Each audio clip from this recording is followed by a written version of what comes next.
I remember meron tayong previous conversation, diniscuss nyo po yung realidad ng magiging problema na anticipated ninyo kung sakali magkaroon ng total ban.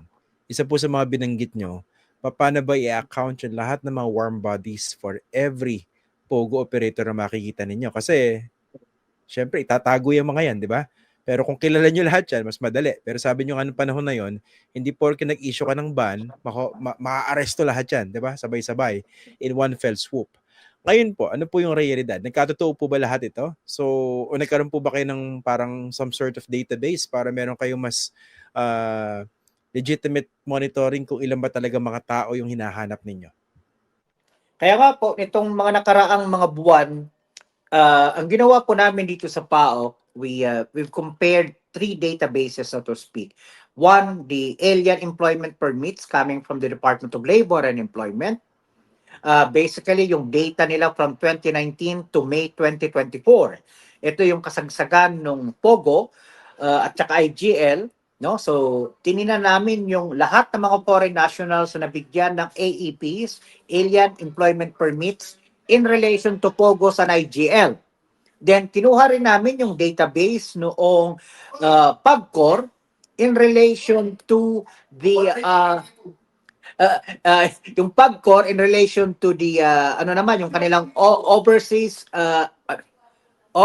gaming employment license, yung OJEL. Then tiningnan din po namin yung naibigay noong Bureau of Immigration na 9G visas for POGO workers or IGL workers. Now, realistically, out of the 30,000 plus na mga POGO workers na natitira dito sa Pilipinas noong May 2024 until December, meron na lamang tayong natitirang 11,000 according to the data of the Bureau of Immigration. So, Okay. roughly 11,200 na lamang po ang natitira galing sa Bureau of, according to the data of the Bureau of Immigration. So, yun pong Okay. hinahabol natin ngayon. 11,200 yung hinahanap nyo pa na POGO workers, tama po ba? O ito yung According to the kabuuan? data given to us by the Bureau of Immigration, Christian. Teka, marami pa ito 11,200. Out of 11,200, ilan na po yung na-account nyo at napaalis ng bansa?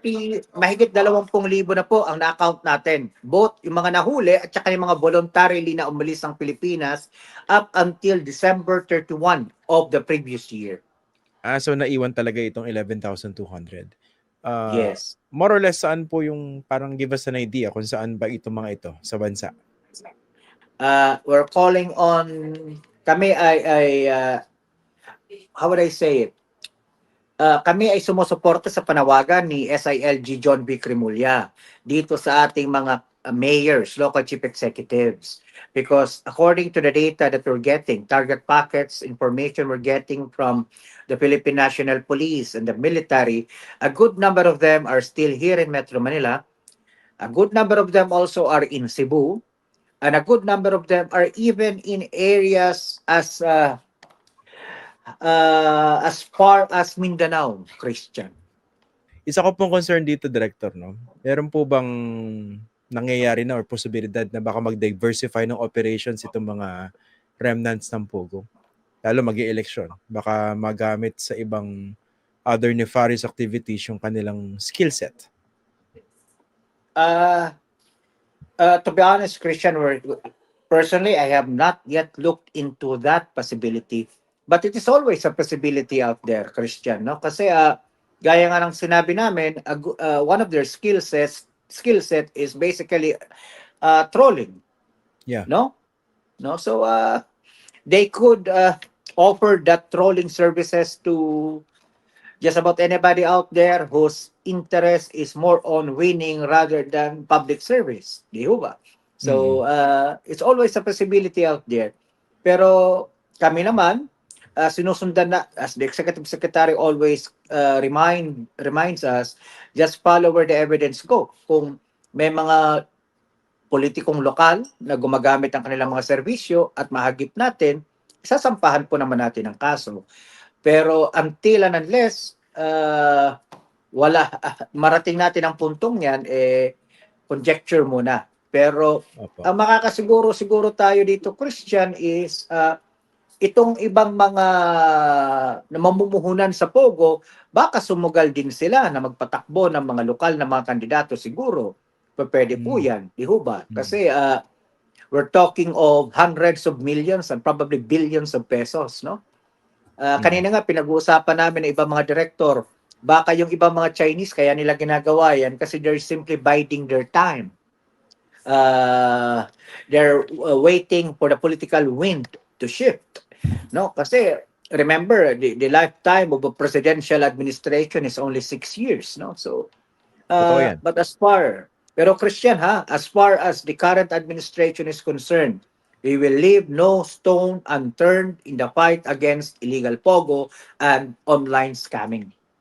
Totoo po yung sinabi niya, Sir Winston. Kasi pwede mag-intay lang ito mga ito dahil ano ba naman yung mag-intay hanggang 2028?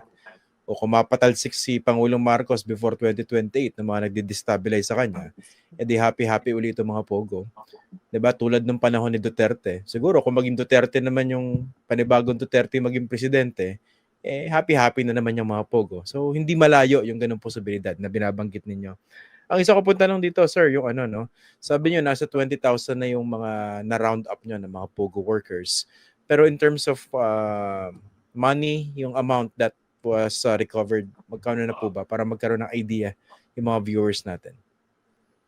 Medyo malaki na, Christian. Tinina nga lang na pag-usapan namin yung na-recover natin na 187 million pesos doon sa San Valley Clark.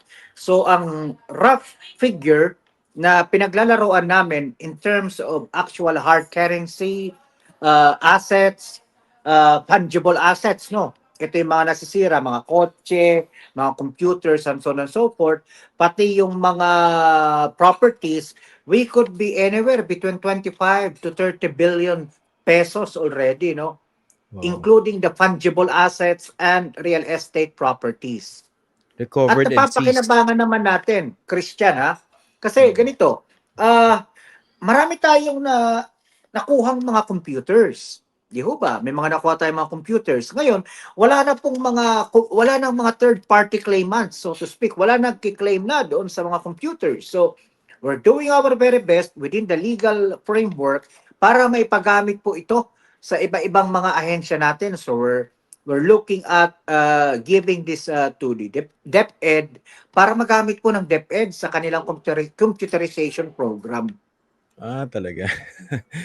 Basta tapos na kumbaga napakinabangan na siya bilang ebidensya. Tama po ba? Yun ang mark na siya. Yes, sir. Opo. At saka mga nalinis na po. Suggestion ko lang, pa-bless nyo rin sa pare. Kasi maraming kademonyohan na nangyari sa mga equipment na yan. Kapag tapos na po ang mga kaso, na-dispose na sa mga korte bilang mga ebidensya, depende na po yung korte kung saan po niya ipapagamit yung mga gamit po na mga iyan. Pati mga upuan and so on and so forth, marami po yan.